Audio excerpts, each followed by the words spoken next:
Very common if you grow up with an emotionally immature, narcissistic mom or even a dad, that there are going to be different siblings who have a different interaction and relationship with them. When you start setting boundaries or taking distance from the family that you were born into, your family of origin, then there's going to be kind of a clear dividing line. There's siblings who are able to step away and kind of see the unhealthy dynamics and say, wow, okay, there's some healing work that needs to be done here. Or maybe I need to have some extra boundaries to protect myself from the dysfunction of my family. Then there's going to be siblings who are also still really enmeshed, still in the family system. They're not able to see it. There's a trauma bond between them and the parent, and they're like, oh, well, they're amazing and they're wonderful and they're so great, and not realizing that the reason that they're struggling in so many areas of their life is actually because of the actions of their parents. Now, everyone is responsible for themselves. You experience pain in childhood and you do have a responsibility to heal from that. And this is how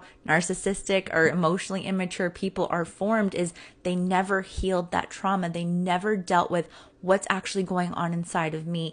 And because of that, they develop unhealthy coping mechanisms. And that's really why you can map out, well, emotionally immature moms say this, this, and this, or narcissistic moms say these kinds of things.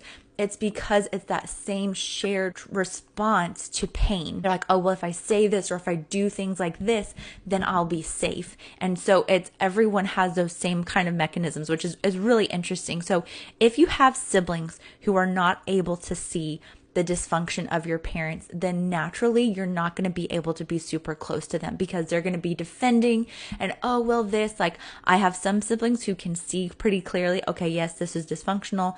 I need to have this level of distance. And then there's others who are like, well, there's nothing going on. And then there's people who are in the middle like, okay, yeah, I see it, but I'm going to stay and I'm going to fight because I want them to understand. And the thing is you can't make someone see their dysfunction if they don't want to see it. There are so many defense mechanisms in place that are protecting that parent from being honest about what's happened. And the only chance they really have of being able to change is when there's enough pain. And not that you're inflicting pain, but you're like, I can't keep running up against this anymore. And when they realize, okay, something has to change, and it's not just my kid's fault that I'm not in contact with them anymore. It's not just their fault, but actually maybe there's something I need to do.